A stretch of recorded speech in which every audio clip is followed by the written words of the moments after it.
Hey, what's going on? Travis here, coming at you. Just wanted to do a quick video. Been getting a lot of questions from people asking about off-day cardio. What should I do on my off days when I'm not in the gym, training, going ham?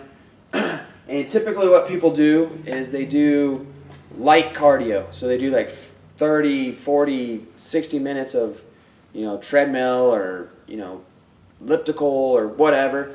So if that's what you want to do, that's totally cool. You can do that.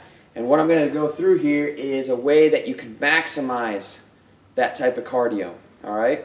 And so what you want to do with that, whenever you're going to do lighter cardio, because lighter cardio can work, help you lose weight, burn tons of extra calories, and obviously drop body fat.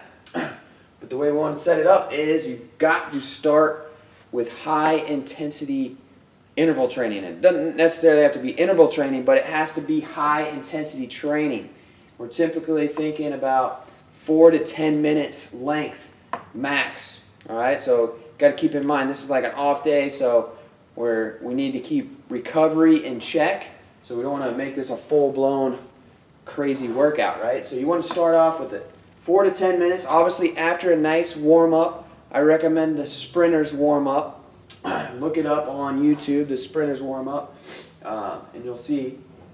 But you want to get a good warm-up going first, and then for your high-intensity interval, there's a couple different things that you can think about. So short 4-minute Tabata sets, perfect setup. So you got 8 rounds of 20 seconds on, 10 seconds rest. There's a lot of different things that you can do with Tabata. So perfect examples: burpees, body weight squats, mountain climbers. We can use kettlebells, so you can do Tabata swings or Tabata snatches, or you could even do cleans or whatever you want to do. There's unlimited amount of things you can do with the Tabata. But what that's going to do is really get that heart rate up high. In addition to that, my favorite method to do this on off days would be short sprints. So sprints where you're sprinting 20, 30, 40 yards, all out intensity. All right? This isn't about, long duration type stuff. It's like short bouts of explosive, high intensity work, because we've got to get that heart rate super high. All right? So we can do that with short sprints. If you haven't done sprints for a while, you can do hill sprints, which you're going to be running at an incline, so it slows you down, and it'll help prevent injuries. So if you haven't sprinted for a long time, obviously going out and doing sprints right away, there's risk for injury. So definitely look into doing some hill sprints versus that.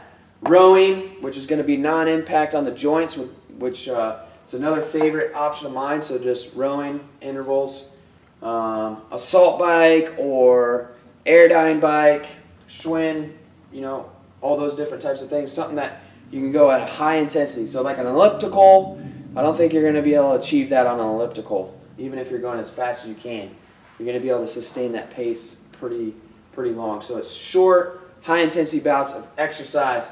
A lot of different things you can go for. But you're just going to do that for about 4 to 10 minutes. So if you're doing a Tabata, obviously it's only going to take you about 4 minutes to do. But you can extend it out a little bit longer if you need to. But our goal there is to get the heart rate up high, get the blood flowing well, because what your body does when you do that is it releases fat into the bloodstream. All right? And the only way your body is going to burn fat as energy is when it's working at a lower intensity. So your body actually doesn't burn fat when you're doing like high intensity interval type stuff. It does when it's in recovery. All right? And so here's the key. This is when we finish with cardio, right? So our light jogging, light rowing, light biking, light work on elliptical machine if that's what you want to use, whatever. We can do a brisk walk as well, but you're just going at a very light intensity, something that you can hold a conversation with. And now you're looking to go about 15 to 20 minutes. Now here's the key to all of this, all right? To make this work and be the most effective, ideally you do this the first thing in the morning. So after you wake up, have a nice big glass of water, You want to do this in a fasted state if possible, so no food in your belly. If you want to supplement with some BCAAs, great. It'll help kind of shield your muscles and whatnot and help improve recovery with it. But ideally, you want 0 carbs in your system. So you want to be totally depleted of carbs if possible for this to work the best. All right? Because what your body's going to do, as I said, when we do the high intensity training, it's going to release fat into the bloodstream, and then your body's going to use it during the low intensity part of it, which is 15 to 20 minutes, so you string that out. Your body's going to its natural fat stores as energy for that. Now at the same time, let's say you do what most people do and they wake up and they have like a big glass of fruit juice or something. So they just loaded their body with sugar, and then you try this, it's not going to work very well. All right? So if you can do it that way, great. If you can't do it first thing in the morning and you do it later in the day, ideally you don't have any carbs before you do this. You try to do this in as depleted of state as possible. That's going to help you burn the most fat. All right? So that's my recommendation on off-day cardio.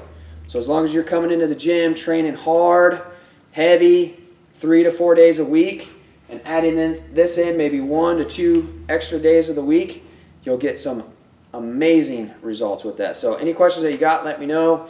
And here's to going 110 ham.